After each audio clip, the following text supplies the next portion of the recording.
नरेंद्र मोदी जी का मैं हार्दिक अभिनंदन करते हुए सीधा सीधा उनसे विनती करूंगा कि वो हम आप सबको संबोधित करें। बोलिए मोदी जी को जय श्री राम, जय जय श्री राम, जय श्री राम।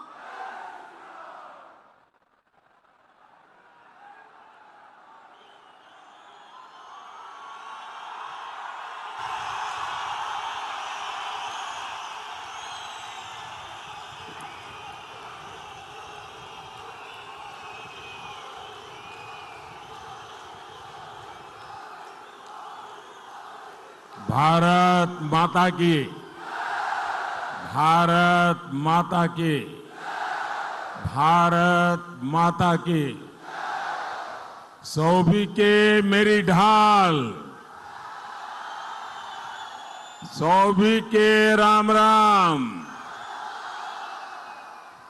मां बाला सुंदरी, रेणुका मां और परशुराम के धरते महर्षि जमदग्नि के तपोस्थले चूड़ेश्वर महादेव, शिरगुल देवता, महासु देवता की पुण्य धरा गुरु गोविंद सिंह रे धरते पांदी आए के मुखे बहुत बहुत खुशी हसो।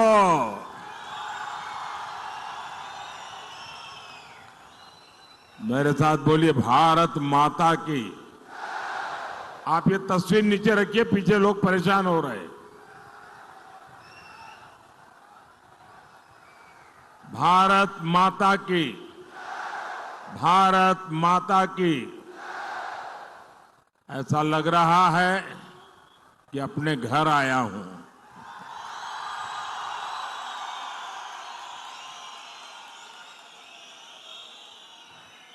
मेरे लिए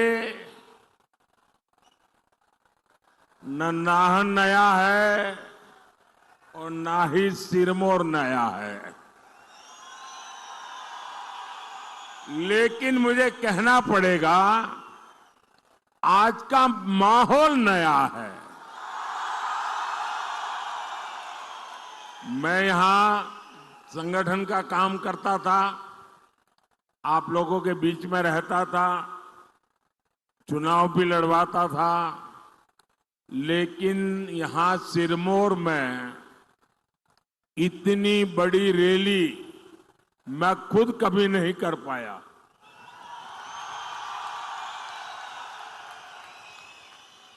पार्टी की मीटिंगें लेता था, सबको समझाता था।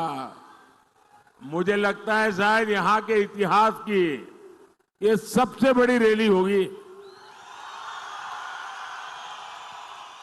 और मैं हेलीपैड से यहां आ रहा था, पूरे रास्ते भर शायद इससे 2 गुना लोग रोड पर खड़े हैं।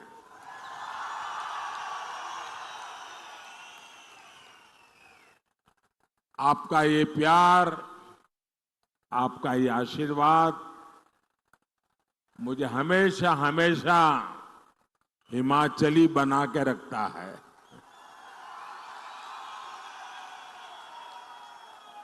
और जब सिरमौर आए तो हमारे स्वर्गीय श्यामा शर्मा जी, उनके घर में हमारी बैठकें हुआ करती थी। हमारे चंद्रमोहन ठाकुर जी, बलदेव भंडारी जी, हमारे जगत सिंह नेगी जी, ढेर सारे कार्यकर्ताओं की याद, अनेक अच्छे अनुभव मेरे लिए एक प्रकार से यादों की अमानत है। और सभी के घरों से असकली, पटांदे, और सिडको और यहां एक होटल ब्लैक मैंगो हुआ करता था। होटल ब्लैक मैंगो है। हमारे अल्पसंख्यक मोर्चे की बैठकें ज्यादातर वहीं पर हुआ करती थी। और जब देश मोदी को जानता नहीं था, तब भी आप लोगों ने मुझे आशीर्वाद देने में, प्यार देने में कोई कमी नहीं रखी। समय बदला है, लेकिन मोदी नहीं बदला है।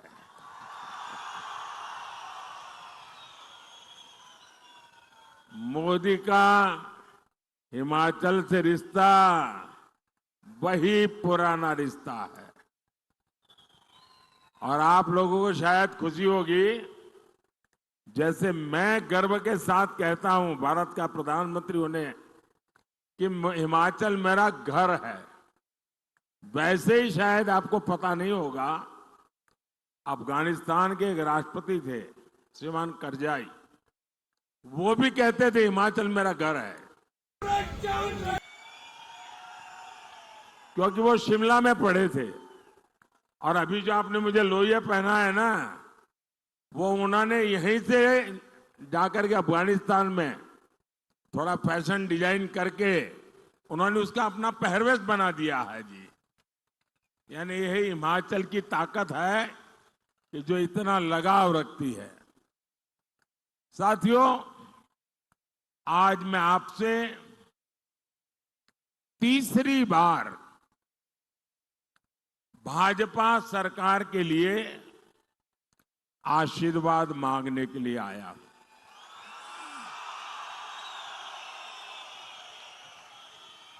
और मुझे आशीर्वाद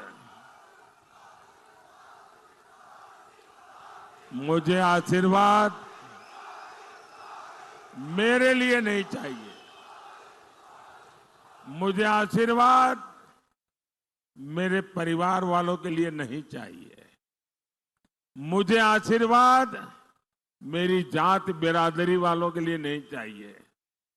मुझे आशीर्वाद चाहिए ताकतवर भारत बनाने के लिए।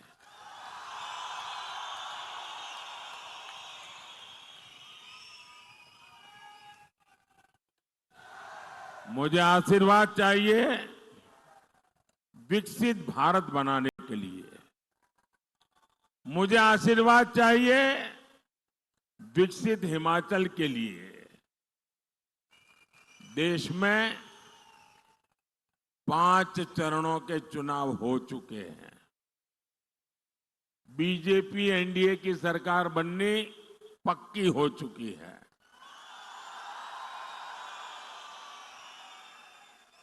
और अब हिमाचल 4-0 से हैट्रिक लगाएगा। और हम तो देवभूमि के लोग हैं, हमारी एक भी चीज कभी बेकार नहीं जाने देते। तो कोई हिमाचली अपना वोट बेकार जाने देगा क्या? अपना वोट बेकार जाने देगा क्या? वो उसी का वोट देगा ना जिसकी सरकार बनेगी, और जिसको वोट देगा उसकी ही सरकार बनेगी। ये हिमाचल में पक्का है।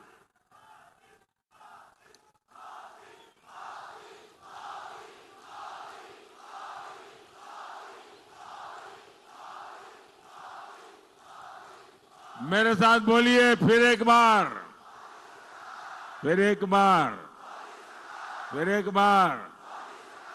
साथियों, हिमाचल प्रदेश सीमा से सटा हुआ राज्य है। हिमाचल के लोग एक मजबूत और ताकतवर सरकार का मतलब जानते हैं। मोदी आपके लिए जान की बाजी लगा देगा, लेकिन आप पर कभी संकट नहीं आने देगा। आपने कांग्रेस का दौर देखा है। जब एक कमजोर सरकार देश में हुआ करती थी, उस समय पाकिस्तान हमारे सिर पर चढ़ करके नाचता था। कांग्रेस की कमजोर सरकार दुनिया में गुहार लगाती फिरती थी। मोदी ने कहा, भारत अब दुनिया के पास भीख नहीं मांगेगा, भारत खुद लड़ेगा। और फिर भारत ने घर में घुस करके मारा।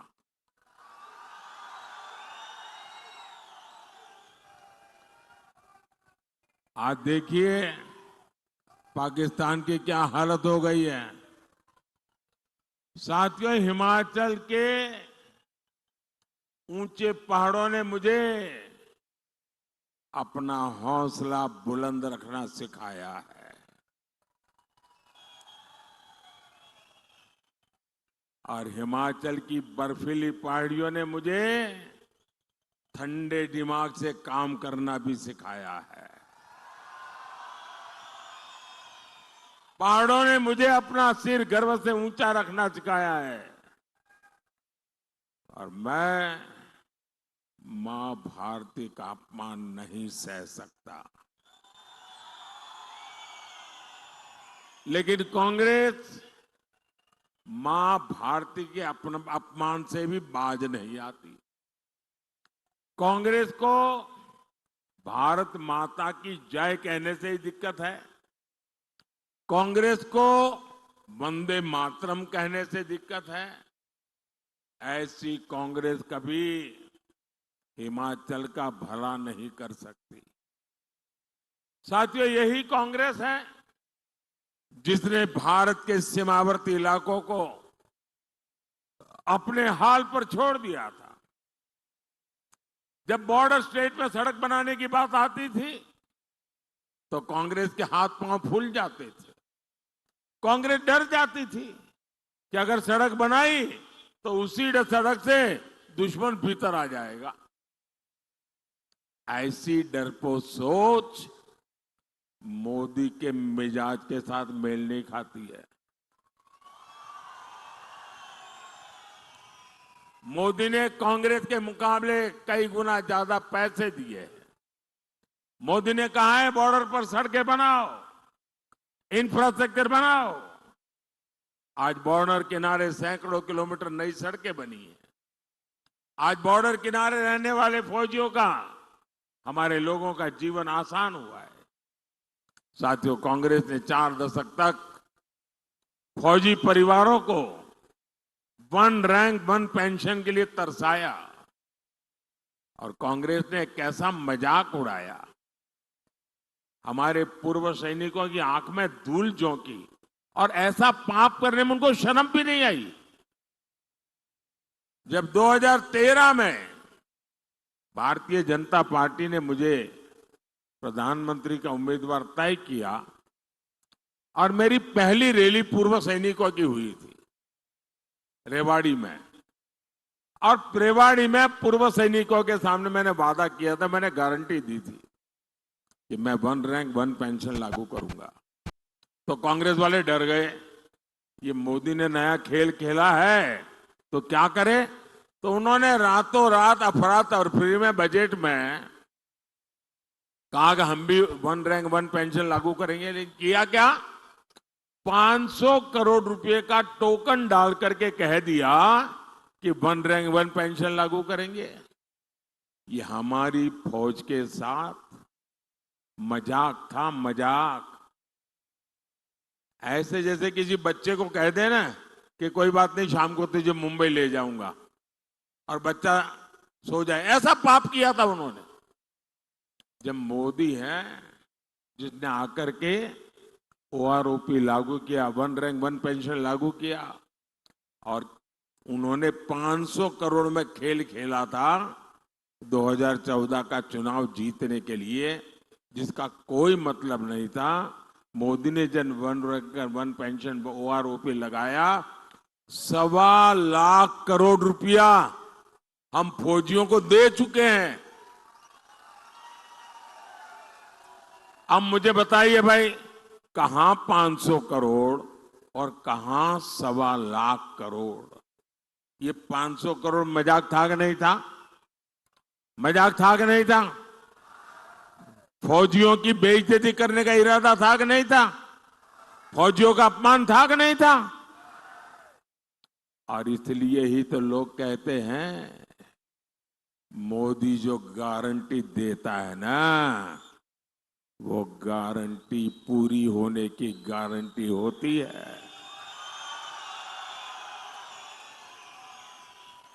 भाइयों और बहनों, एक तरफ मोदी की गारंटी है, दूसरी तरफ कांग्रेस का बर्बादी का मॉडल। कांग्रेस सत्ता पाने के लिए कांग्रेस ने हिमाचल के लोगों से खूब झूठ बोला। कहा पहली कैबिनेट में ये होगा, वो होगा, पता नहीं क्या क्या बता दिया। और मेरे हिमाचल के लोग तो बड़े भले, बड़े प्यारे लोग हैं। उनको लगा हो सकता है ये ईमानदारी से बोलते होंगे। पहली कैबिनेट में तो कुछ हुआ नहीं, बल्कि कैबिनेट ही टूट फूट गई। साथियों, इतनी बड़ी संख्या में यहां मैं माताओं बहनों को देख रहा हूं। आप मुझे बताइए, कांग्रेस ने कहा था आपको 1500 रुपया देगी। क्या 1500 रुपया मिला? क्या मिला? क्या किसी के घर में आया? क्या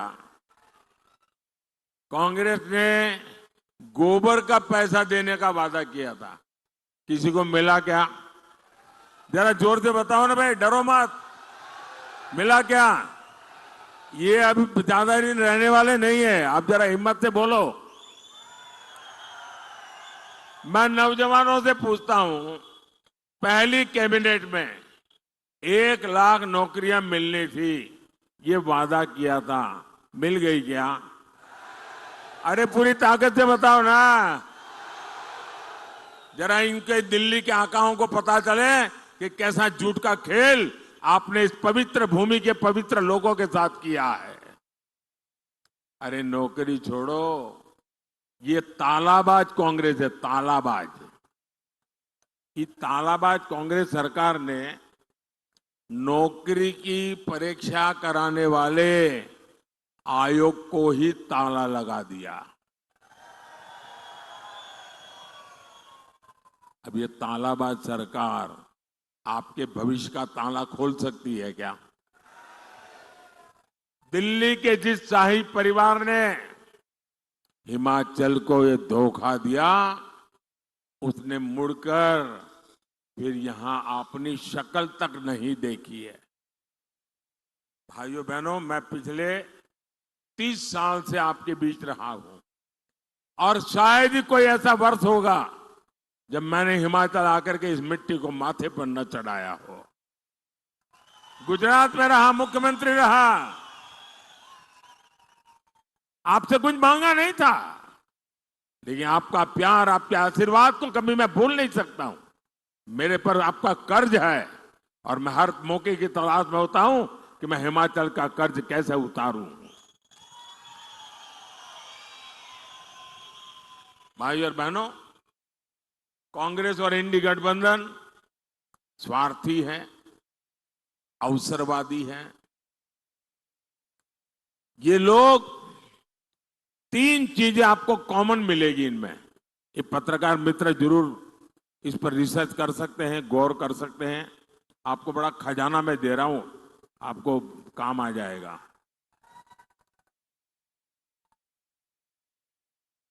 ये कांग्रेस वाले, उनके साथी, 3 चीज आपको कॉमन मिलेगी। एक, ये गौर सांप्रदायिक है। दूसरा, गौर जातिवादी है। और तीसरा, गौर परिवारवादी है। आपको ये 3 चीजें हर एक में कॉमन मिलेगी जी। ये मीडिया वाले दिमाग खपाएंगे तो बहुत खजाना खोल करके ले आएंगे। 60 सालों तक कांग्रेस ने सोचा ही नहीं कि सामान्य वर्ग में भी गरीब होते हैं, क्या ब्राह्मण का बेटे परिवारों में गरीब कोई होता नहीं है क्या? क्या बनिए के परिवार में कोई गरीब होता नहीं क्या? उच्च वर्ण के लोगों के समाज में गरीब लोग होते हैं कि नहीं होते? उनकी परवाह ही नहीं थी, चिंता ही नहीं थी। उनको भी आरक्षण की जरूरत है। कांग्रेस ने हमारे इन समाज को कभी सोचा नहीं। मोदी ने आकर के जिस समाज ये आरक्षण के दायरे से बाहर था, उनको बड़ा सुखी संपन्न माना जाता, उच्च माना जाता था, मैंने उनके गरीब बच्चों के लिए 10% आरक्षण किया और इस देश में कोई झगड़ा नहीं हुआ और किसी का लूट करके नहीं किया। और आज इसके कारण हमारे समाज के लोगों को अलग अलग स्थान पर अवसर मिल रहा है। कांग्रेस ने हमारे गिरिपार के हाटी समुदाय को भी आरक्षण नहीं दिया।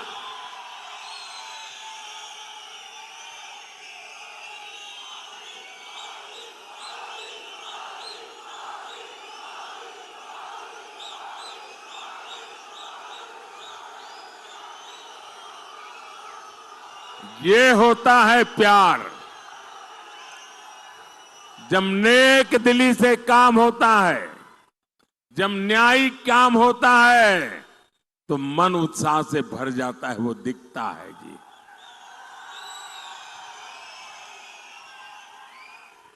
और ये सारे काम मोदी ने आपका कर्ज उतारने के लिए किए हैं।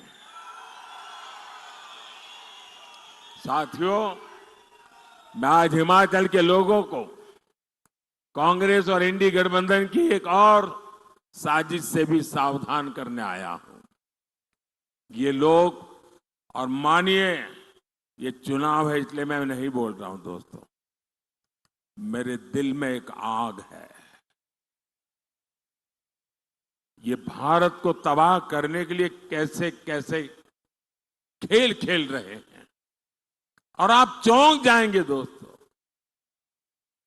हमारी संविधान सभा ने, बाबा साहब आंबेडकर ने, जो हमारे एससी, एसटी, ओबीसी समुदाय है, जिनको आरक्षण दिया, ये कांग्रेस वाले और उनके साथी वो सारे आरक्षण आपके खत्म करके अपनी वोट बैंक, जो वोट जिहाद की बातें करते हैं, उन मुसलमानों को दे देना चाहते हैं।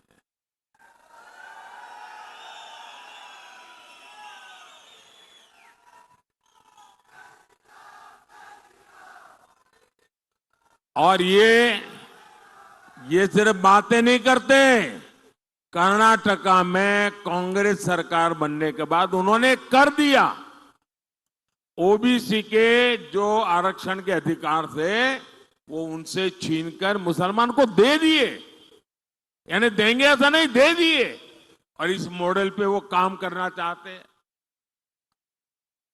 आप मुझे बताइए, इस प्रकार का काम क्या मेरे हिमाचल के लोगों को मंजूर है क्या?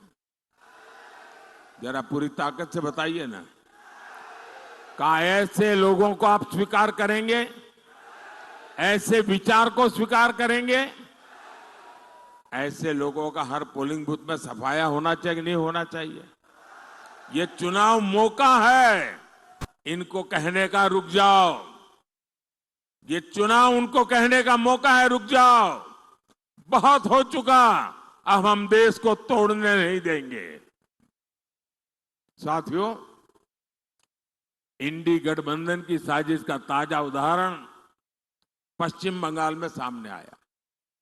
2 दिन पहले ही कलकत्ता हाईकोर्ट ने वहां 77 मुस्लिम जातियों के आरक्षण को खत्म कर दिया। कोर्ट ने किया। आप लोग कल्पना कर सकते हैं, मुसलमान की 77 जातियों को इंडी गठबंधन वालों ने रातों रात ओबीसी बना दिया था और ओबीसी का जो हक था वो उनको दे दिया था। अदालत ने उसको गंभीरता से लिया। इन 77 मुस्लिम जातियों को नौकरी में, पढ़ाई में, हर जगह मलाई मिल रही थी। ऐसा करके इंडी गठबंधन ने ओबीसी के हक पर डाका डाल दिया। ऐसा करके इन लोगों ने संविधान की धज्जियां उड़ा दी, संविधान की पीठ पे छुरा भोंका है। अब कोलकाता हाईकोर्ट के फैसले के बाद ये इंडी गठबंधन वाले बौखलाए हुए हैं। बंगाल की मुख्यमंत्री तो सीधे सीधे कोर्ट के आदेश को मानने से भी इनकार कर रही है। इनके लिए संविधान कोई मायने नहीं रखता, इनके लिए अदालतें कोई मायने नहीं रखती। इनका सबसे सगार कोई है तो इनका वोट बैंक है। साथियों, अपने वोट बैंक को खुश करने के लिए ही कांग्रेस राम मंदिर का भी विरोध कर रही है। कांग्रेस भाजपा वालों का मजाक उड़ाती थी, कहती थी मंदिर वहीं बनाएंगे, तारीख नहीं बताएंगे। हमें रोज चुभने वाली बातें करते थे। हमने तारीख भी बताई, समय भी बताया, लेकिन इन लोगों ने प्राण प्रतिष्ठा का बहिष्कार किया। आप हिमाचल के लोग मुझे बताइए, जब राम लला भव्य मंदिर में विराजित हुए, प्राण प्रतिष्ठा हुई, आपको आनंद हुआ कि नहीं हुआ? आपने अपने गांव में दिवाली मनाई कि नहीं मनाई? घर में दिवाली मनाई कि नहीं मनाई? हर हिंदुस्तानी खुश हुआ कि नहीं हुआ? 500 साल की लड़ाई, हमारे सभी पूर्वजों को भी खुशी हुई होगी कि नहीं होगी? लेकिन कांग्रेस पार्टी इसको भी बर्दाश्त नहीं कर पा रही है। कांग्रेस और उनके एक साथी ने एक रहस्य खोला है। अभी कांग्रेस के साथी इस फर्स्ट फैमिली के राजदार है वो। उन्होंने कहा है कि कांग्रेस के अंदर साजिश चल रही है, अगर सत्ता में आए तो फिर से राम मंदिर को ताला लगा देंगे और रामलला को टेंट में रहने के लिए मजबूर कर देंगे। ये इनकी सोच है।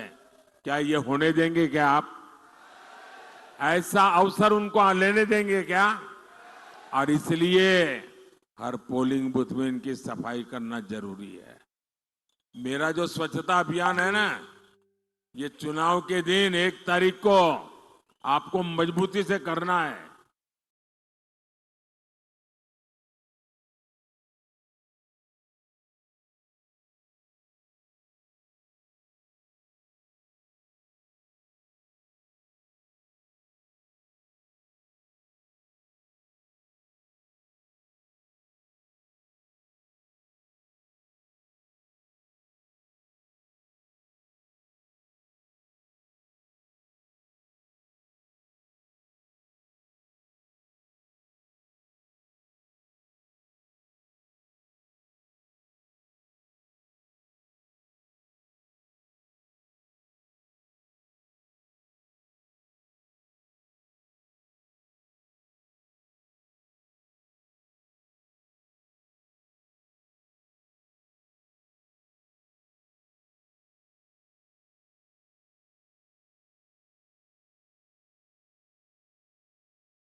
करेंगे। भाइयों और बहनों, भाजपा सरकार हिमाचल प्रदेश के विकास के लिए पूरी कोशिश कर रही है। कोई सोचता नहीं था कि हिमाचल में भी IIIT, IIM और एम्स जैसे संस्थान है। लेकिन मोदी है तो मुमकिन है। मोदी है तो मोदी है तो मोदी है तो हिमाचल को बल्क ड्रग्स पार्क और मेडिकल डिवाइस पार्क मिला है। हिमाचल देश के उन पहले राज्यों में है जहां वंदे भारत ट्रेन शुरू हुई। साथियों, मोदी के लिए किसान, गरीब, महिला और युवा का सशक्तिकरण बड़ी प्राथमिकता है। 5 किलो मुफ्त अनाज और 5 लाख रुपए का मुफ्त इलाज, ये मोदी की गारंटी है। हमारे किसानों, बागवानों के खाते में भी सम्मान निधि के 6,000 रुपये आते रहेंगे। साथियों, मोदी ने स्वयं सहायता समूहों से जुड़ी 3 करोड़ बहनों को, यह आंकड़ा छोटा नहीं है, 3 करोड़ बहनों को लखपति दीदी बनाने की गारंटी दी है। और इनमें मेरे हिमाचल की भी तो हजारों बहनें होगी। मोदी, आपका बिजली बिल याद रखना जरा, मैं ये कांग्रेस वाले गप मार के गए ना, ऐसे नहीं करता हूं। मोदी, आपका बिजली बिल जीरो, बिजली बिल जीरो। और इसके लिए एक बड़ी योजना लेकर के अपनी सेवा में हाजिर है। और योजना शुरू होगी ऐसा नहीं, शुरू कर दी। योजना का नाम है पीएम सूर्यघर मुफ्त बिजली योजना। इससे आपका बिजली बिल जीरो हो जाएगा। इतना ही नहीं, जो बिजली आप पैदा करेंगे वो बिजली बेच करके उसमें से कमाई भी करेंगे। ये कैसे होगा? आपके घर पर सोलर पैनल लगाने के लिए सरकार आपको 75,000 रुपये देगी, 75,000 रुपीज। आप खुद अपने घर में बिजली पैदा कीजिए, आपकी जरूरत की बिजली मुफ्त में उपयोग कीजिए, अतिरिक्त बिजली जो है वो आप सरकार को बेच दीजिए, कमाई कीजिए। ये मुफ्त बिजली योजना मोदी लेकर के आया है। और मेरे सिरमौर वाले साथी, ये ऑलरेडी ऑनलाइन बुकिंग चालू है, आप अपना नाम रजिस्टर करवा दीजिए। ये बात की बात नहीं है, हो रहा है, काम शुरू हो चुका है।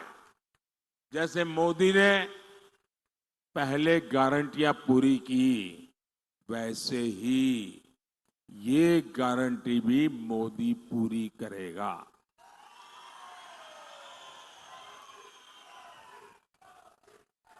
उसी प्रकार से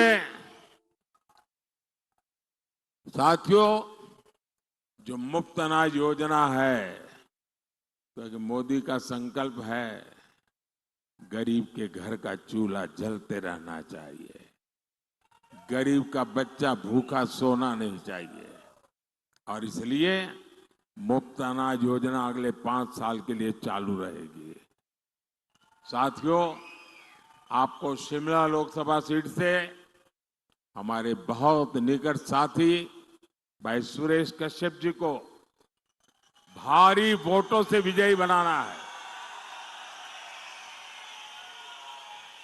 और सुरेश जी को आप वोट देंगे ना, वो वोट सीधा सीधा कमल के खाते में जाएगा, मोदी के खाते में जाएगा, सीधा वोट मोदी को मिलेगा।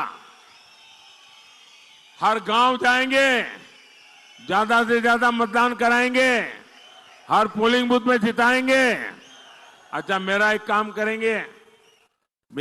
करेंगे, कमाल हो यार, सुरेश के लिए तो सब जोर से बोल रहे हो, मैंने कहा मेरे लिए करोगे तो ठंडे हो गए।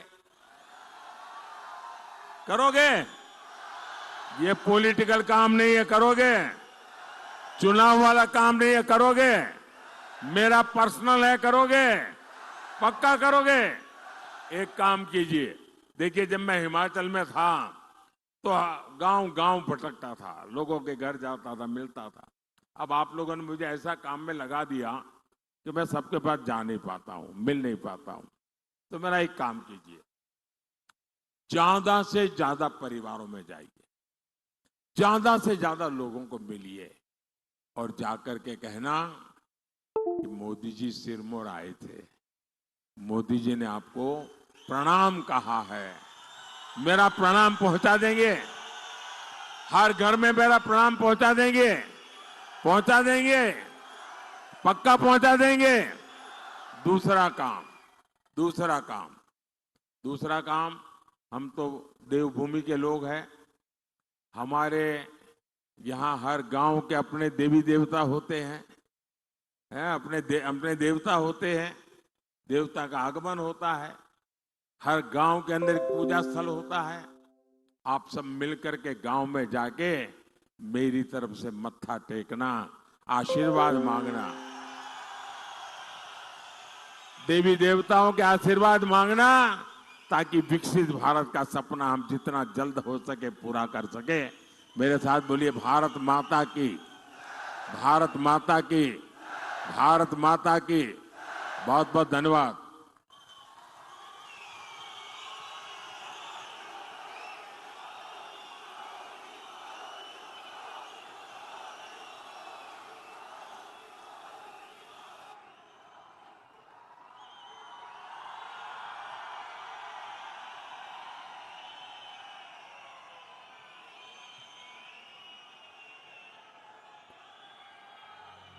अब तक जो हुआ ना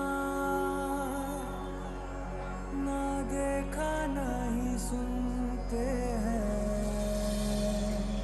पहले सपने देखते थे सभी, अब हकीकत बुनते हैं। कभी तो सब मोदी को चुनते हैं, कभी तो सब मोदी को चुनते हैं। भारत में भरी उड़ान नई, दुनिया में बनी पहचान नई, सीना ठोक के सीमाओं की रक्षा करी,